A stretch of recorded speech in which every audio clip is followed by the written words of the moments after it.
Thanks for tuning into our very special, ongoing On the Trail of a Nephilim series. Folks, there is a hidden history that has been deliberately obfuscated, kept from the peoples of the world, kept from you, and that's why we are on the trail. Today, we will go back to 2013 and explore a place that I went to in the Carolinas. It's called Judaculla Rock, and we'll get into that and so much more. But first, a word from our sponsor, Virtual Shield. A new surveillance bill will allow Australia to spy on the citizens' internet activity. This bill gives the Australian government the right to disrupt private citizens' computers, hack their online accounts, and modify or delete data. Government overreach, underline that word, and corporate tracking are at the top of reasons why VPNs are becoming more popular. When it comes to VPN, Virtual Shield is fantastic. Here's why. First, Virtual Shield is a no-log VPN. That means Virtual Shield doesn't store your search history on their servers. Second, it's the fastest and easiest VPN. Third, they have a 30-day free trial. Come on, folks, 30-day free trial. Give it a go. If you want to stay anonymous online, you'll love Virtual Shield.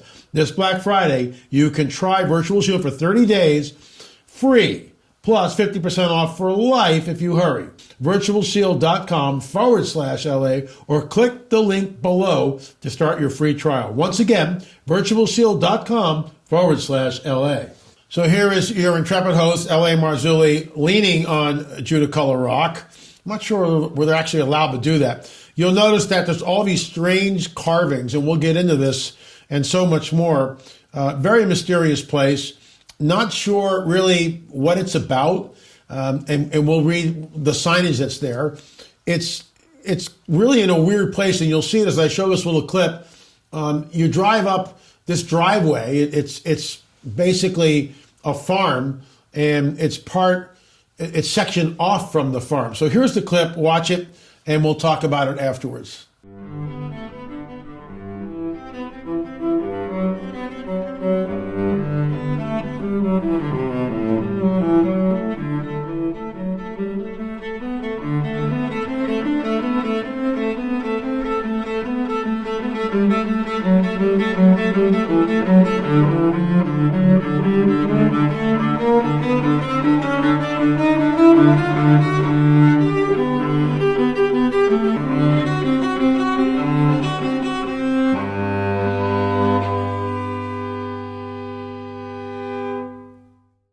So what you saw in that clip, there's a mound in this city, very close to Judaculla Rock, and we actually went to both places the same day.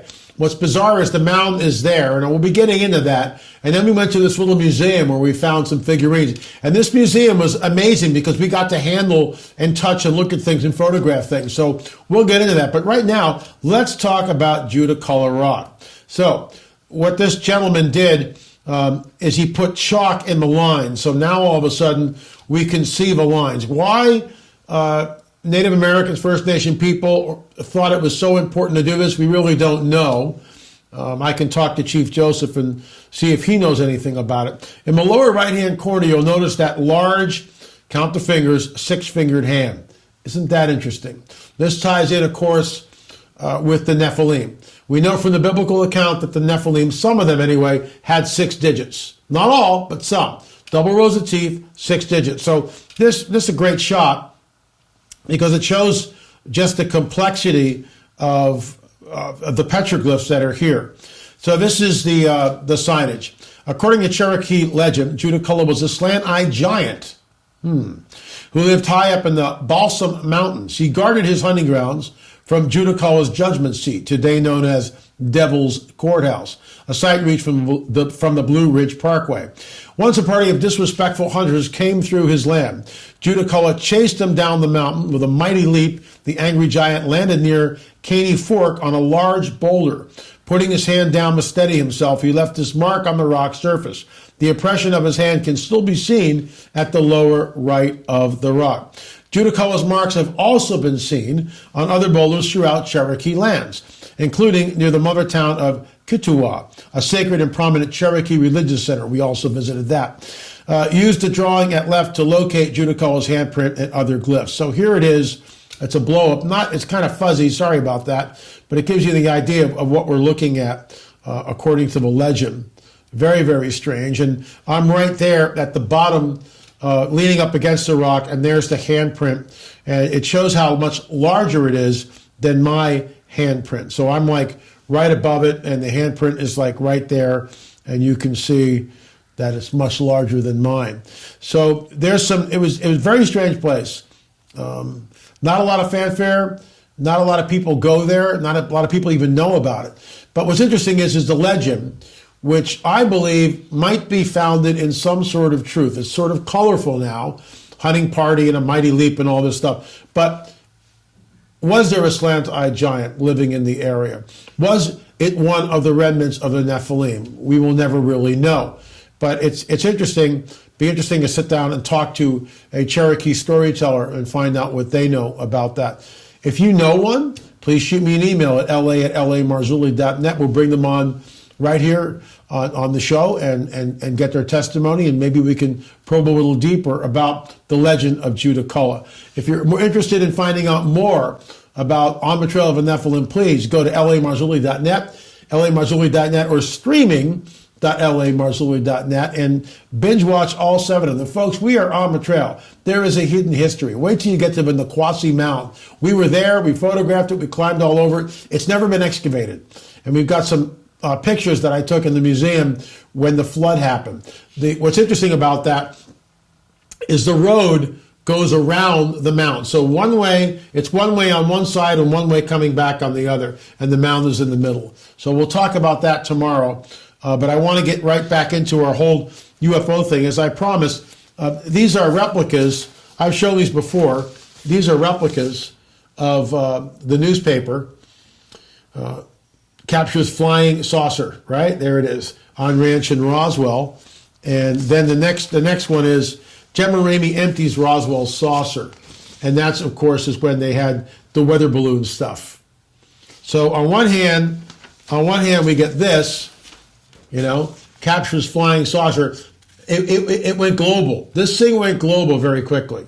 And this leads us back into Dr. Jesse Marcel Jr.'s testimony, taken from his book right here, UFO Disclosure, The Coming Great Deception of Luciferian Endgame. By the way, the film is here, of the same title, on YouTube. You can watch it for free. So here's the summation of Dr. Marcel's interview. I think Dr. Marcel's interview can be summed up in his last statement. I would hope that full disclosure will be made in my lifetime, but even if it isn't, I know what the truth is. What's interesting is, let me just pause right there. We've had disclosure. Is it full? No. But our government, your government, has stated that UAPs, unidentified aerial phenomena, are real. What do you do with that? What do you do with that information? Dr. Marcel did live to see the Tucker Carlson interview that I discussed in the first chapter of this book. That's when Commander David Fravor came on, 2017, and stated that when Tucker Carlson asked Commander David Fravor, in your opinion, what was this object, this tic-tac shaped object that moved erratically below you, that jammed your radar, right? And that shot out away from you like a bullet out of a gun. So Tucker asked Commander David Fravor, in your opinion, what was this? And Fravor looked right at the camera and says, whatever this was not of this world, not of this earth. Let's continue. I would suggest that had he lived, he would have been amazed in the way disclosure was revealed to the American public. However, as I stated earlier, Marcel Sr. never backed down from what he experienced that day. He stuck with his story all the days of his life. It was not a weather balloon. To think that Jesse Marcel Sr. would mistake wreckage from a crashed UFO for a weather balloon is patently absurd. It's like me going out and picking up an elongated skull and saying, well, I guess that must be a chimpanzee. Yeah, that's the ticket. No, not in your life. Let's continue. To think that Dr. Marcel's father would mistake a weather balloon, something he would have seen and handled regularly in his position as base intelligence officer, for a crash test from another world is absurd, in my opinion. Then there's the reality that his father came home and awakened his wife and son in the wee hours of the morning to show pieces of a weather balloon. It just doesn't add up. Jesse Marcel Sr. became the fall guy for events that spiraled out of his control. He was caught up in what amounts to a deliberate cover-up of the truth, a managed agenda by the powers that be, or as President Eisenhower warned us, the military-industrial complex, i.e. the deep state. Marcel Sr. was paraded into a room with a photographer who was most likely handpicked. Remember, only a few days earlier, it was announced that a flying disc had been recovered. Let me stop right there. Let me stop right there. Here it is again. I want to show you this because it's important. This is what was actually there. No details of flying disc are revealed. Roswell hardware. Man and wife report disc seen. There it is.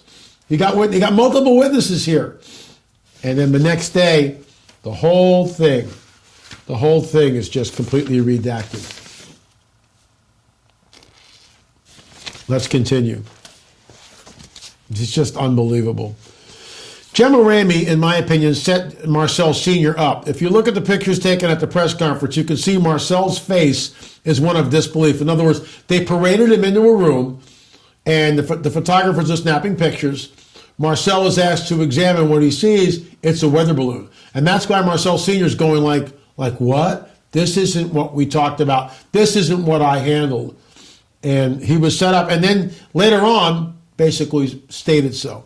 The now iconic picture of Gemma Ramey yucking it up with the press where the patsy Marcel looks on has been analyzed. Get this.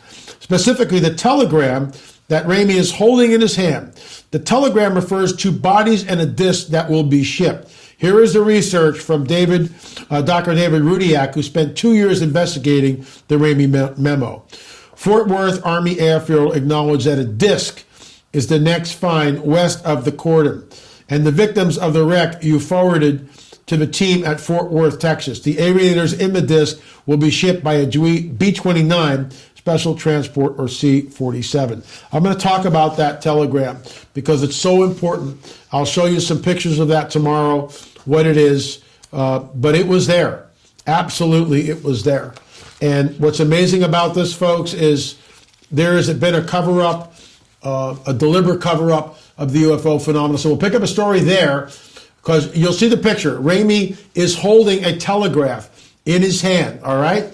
And at that time, in 1947, they didn't have a type of photography analysis, digitizing things, blowing things up. They didn't have that back then. They had some, but not like we have in modernity. And this is why the work, because you'll see it for yourself. You'll see it for yourself. Bodies being retrieved, are you kidding me? Cover up, that's where it all started.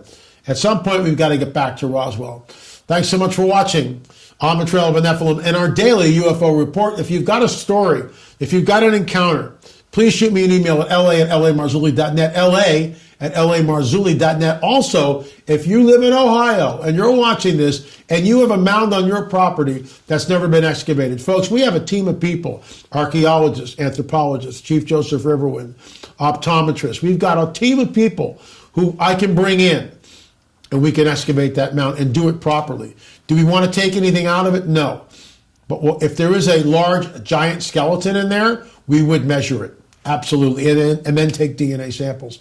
There is a hidden history that has been deliberately obfuscated, hidden from the peoples of the world.